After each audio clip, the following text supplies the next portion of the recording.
Imagine getting a sudden game invitation on your phone, and instead you get caught up in the middle of a survival game, in which you have to kill your opponents through the battles that the app organizes. And as if it wasn't enough, the app bestows you with a unique power you can use against these adversaries. The story follows our protagonist Kaname Sudo, who happens to be a normal high school student. What a surprise! One day, his best friend talks to him about the odd events that have been taking place, human silhouettes that have been appearing around the city. Moments later, Kaname's friend Kyoda comes in, asking for Hamada, who we saw died at the very beginning. To which Kaname answers he sent him an invitation to a game. Kyoda tries to prevent Kaname from opening the app, but he doesn't give a shit and proceeds to open the app anyways. It's only been a moment, but a snake comes out from the phone and bites Kaname, making him instantly pass out. Waking up at the infirmary, Kyoda tells him they'll talk about the game later and that he shouldn't open the app. Kaname proceeds to not give a fuck and opens the app once again, which puts him against the panda that killed his friend. The panda wants to kill him as well, for sure, but Kaname runs away without understanding anything. Kaname finds a policeman, but the panda slaughters him without a second thought and minutes later stabs Kyoda as well. Kyoda and Kaname run towards a building to hide, and suddenly they get a message from another player, who gives them some tips to fight against the panda. Getting a second win, Kaname decides to face the panda, but to Kaname's luck, the panda gets the isekai treatment when a car runs over it and dies. They just couldn't see it because it was invisible. The battle comes to an end with Kaname coming out on top, while the panda disappears pixel by pixel. While looking for Kyoda, Kaname finds out that he died as well, leaving only a message behind him. After grieving for his friend's death, the app gives Kaname a gift that comes in the shape of a ball. The content? A weapon, of course, which gets delivered in less than 60 seconds. After pondering for a moment, he decides to meet up with Shoka, the player who helped him. They pick up a factory as the meeting spot, and once he gets to the place, Kaname asks her for a way to leave the game, to which she answers that the only way to leave the game is dying. Shoka asks him what his sigil is, the power that the app gives through the snake's bites. Kaname finds himself unable to answer, since he didn't know.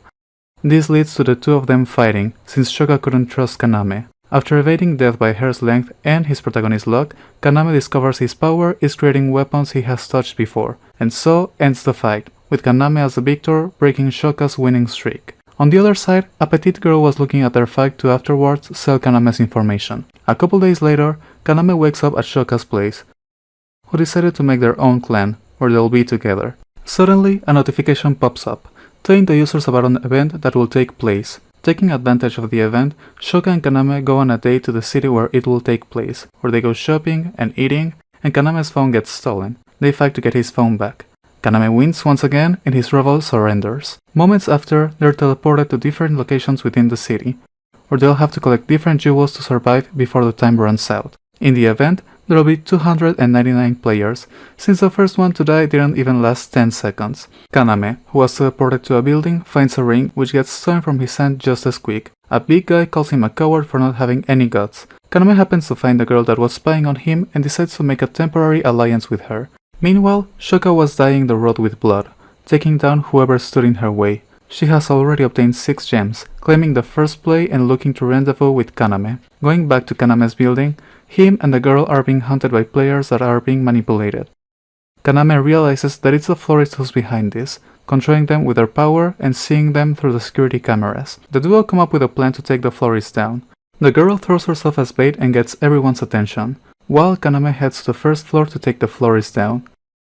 Now, Kaname being at death's door once again, the almighty script lets him somehow get better bullets and letting him defeat the florist. Kaname forgives the florist and asks him to join their alliance.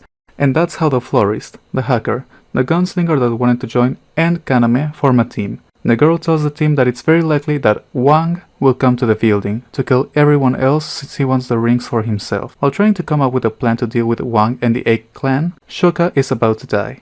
All because she's fighting a kid with a double identity that has his sister inside of him, which left Shoka trapped underground. Nonetheless, she managed to ask Kaname for help, who arrives just in time to save her, opening a path for her to breathe.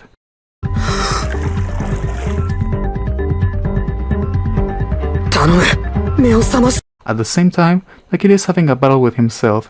His sister didn't want to kill anyone, but the brother tells her that it had to be done. Back in the building, the hacker girl found out what Kaname said was true. The rings had a secret code in them. As night falls, the 8th clan is about the attack. The florist decides to sacrifice himself so that the hacker girl could go and find the diamond ring, the one they're missing to get the treasure. That's how they head towards Shibuya Station, where they found that the real treasure was located. Meanwhile, the florist who stayed behind at the hotel dies, but not without blowing up the building, killing all of the 8 clan members who were still inside. At the station, Wang manages to take the hacker as a hostage, breaking her arm in the process. They manage to buy enough time for Kaname, Shoka, and the others to arrive and rescue her. Here's how the fight between both gangs starts. Shoka starts massacring loads of 8th clan members. Ryuji loses against Wang, and loses an arm in the process as well. The hacker starts deciphering the treasure. Meanwhile, Kaname manages to barely save Ryuji from getting murdered, and tries to make time until the real treasure is cracked. And such comes to an end the event, where the reward was an audience with a guild master. Months go by and everyone has been up to different things. Kaname starts training with the Dojo clan. The hacker girl's arm has healed and she met the florist's daughter. Ryuji's lost arm is restored. Kaname gets into a duel with the Dojo clan's leader so both clans can reach an alliance. Once the duel is over, Kaname is kidnapped by Shuelan, the game's top player. Kaname's clan, the Riven clan, start following the kidnapper's car. While inside the car, Shuelan is giving an offer to Kaname, so he'll work as an assassin for her and give her a child, in order to preserve her assassin's family bloodline. The fight comes to an end, and after all is done, Shuelan decides she'll join Kaname's clan. And while all of this was taking place, the 8th clan kidnaps Kaname's friend, and he sent a video where they show how they're chopping off his friend's fingers, keeping him as a hostage. Kaname, after working up a plan to save him, goes to execute such plan. First, he contacts his friend and gives him some instructions for the plan to work, but when Kaname arrives, his friend is already dead, making him break down in tears. And just like that, the anger inside bursts forward, making him ruthless and cruel. Putting to work all of the training he had done, Kaname obliterates the entirety of the 8th clan as if they were bugs. Wang being defeated, the Riven clan claims victory, winning the fight and making the 8th clan disappear. In the end, after Kaname's clan won against Wang's, they began controlling all of Shibuya, expanding their territory onto others so that Darwin's game couldn't be played, and those who did would get assassinated by them for disobeying their territory's rules. So, for some final thoughts. Despite not having seen the show myself yet and only reading a script, I'm absolutely going to give it a try. The action seems on point, the visuals are cool, and the concept is pretty easy to get into. Putting in the word of the boss, Darwin's game is an absolute watch and you shouldn't miss it for anything. Hope you enjoyed the content and these new ideas that are coming to the channel. If you did, make sure to like and subscribe to not miss any new videos. Soon enough we'll begin streaming in Spanish and English. If there's anything you'd like to see, make sure to comment below. This is Mint Haze, over and out!